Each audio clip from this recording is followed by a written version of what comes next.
Okay, magandang araw kay Sir Rap. Sir Rap, ito po yung sewing machine natin. Okay, ito po yung Jaguar natin na 30 stitches. Napakaganda at napakasolid. Nandito po lahat yung pa-freebies natin, Sir Rap. Okay, ito po yung power cord natin sa transformer. Dito po natin isasaksak po. Ganito po pag ipo-full sit up muna natin siya, sir. Okay, unang-una, anuin natin muna yung transformer natin. Tatanggalin natin siya. Ayan. Tapos etong wire nito, wire ng ating sewing machine, ay isasaksak muna natin dito sa ating transformer po, sir. Ayan. Tapos ito para sa regular outlet natin. Huwag po natin kakalimutan. Ayan. At ito naman para sa ating sewing machine. Ayan, nandito po siya sa likod. Saksakan niya. Ayan. So, ayan. So, magkakaroon na po siya ng power supply. Ayan. Okay. So, ngayon, ang gagawin natin, maglalagay po tayo ng sinulid sa itaas papunta sa needle. Ito po siya. Ayan. Tatanggalin muna natin ito. Ayan. Yan po yung unang step na gagawin natin. Okay. Bago tayo pumunta sa bobbing. Tanggalin muna natin itong sinulid natin. Yung nanggaling sa karayom muna. Kasi ulitin natin. Okay? So, ito po siya, sir. Ayan. Ito, pwede niyo po ito tanggalin, sir, para hindi po siya mabitin sa taas. Tangkad ng ano. Ilalagay ng sinulid. Ito, ilalagay ko po dito to, sir. Ayan. Ayan, okay. So, ayan. Okay.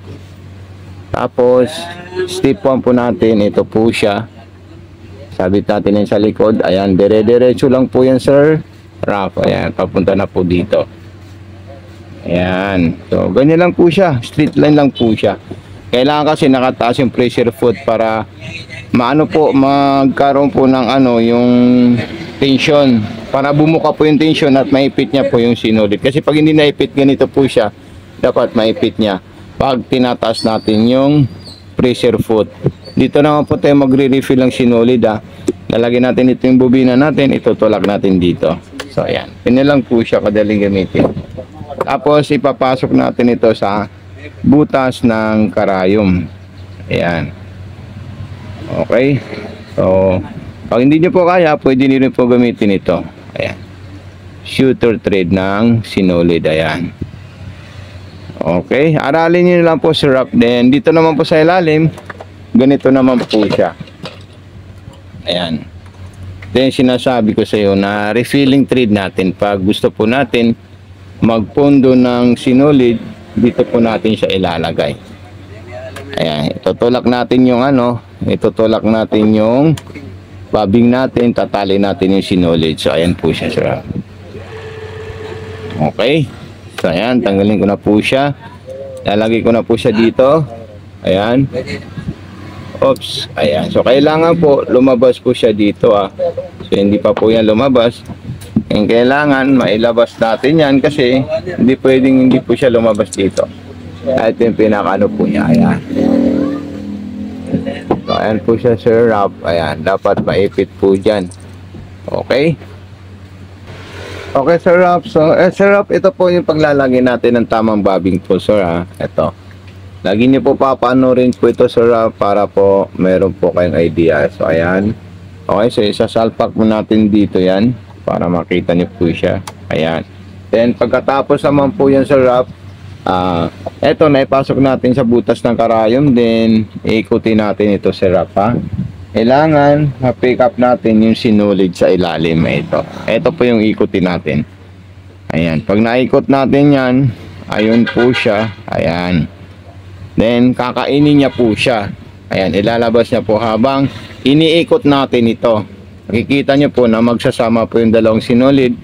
Pag nagkita niyo nagsama yung dalawang sinulid, hilain niyo na po yung sa kaliwang kamay niyo para mahatak niya po yung sinulid na nanggaling sa bobbing. So, ito na po siya, sir Rap.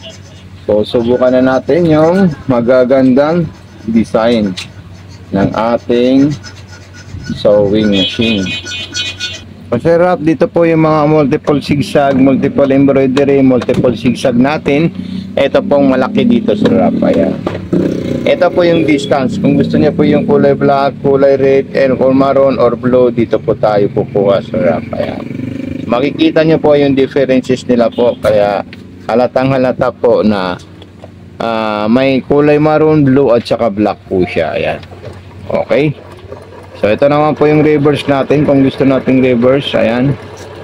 Kung gusto naman po na pong speed, ito po siya. Ayan. So, sobrang mabilis po siya sa wrap. Ayan. Okay. Then zigzag naman po natin siya para makita natin. Ayan. Then gawin natin masinsin. O depende na po sa atin kung gaano kasinsin boss wrap yung gusto nyo po ipagawa sa Jaguar na to. Okay. Sa tatandaan nyo po palagi yung kulay red or kulay maroon. So ito po siya. Mayroon po tayong number dito na 0, 1, 2, 3, 4. Okay. Yung kulay blue naman po, so ayan po siya. Ayan. Yan po natin makukuha yung gusto nating design sa kulay blue. Sa kulay black naman po, nasa 0 to 1 lang po siya. Ayan. 0 to 1 yung kulay black. Panggawa po siya ng button holder or pang stitches po natin siya sa wrap. So napakadali lang po yan. Huwag po kayo makalimot mag-message sa atin once na meron po kayong mga katanungan at meron po kayong mga gusto malaman about sa sewing machine na ito. Okay? So ayan. Ito po yung reverse niya. Ayan. So napaka-usay po siya at napakadaling gamitin. So maraming salamat sa iyo, Sir Rap. God bless and more power po.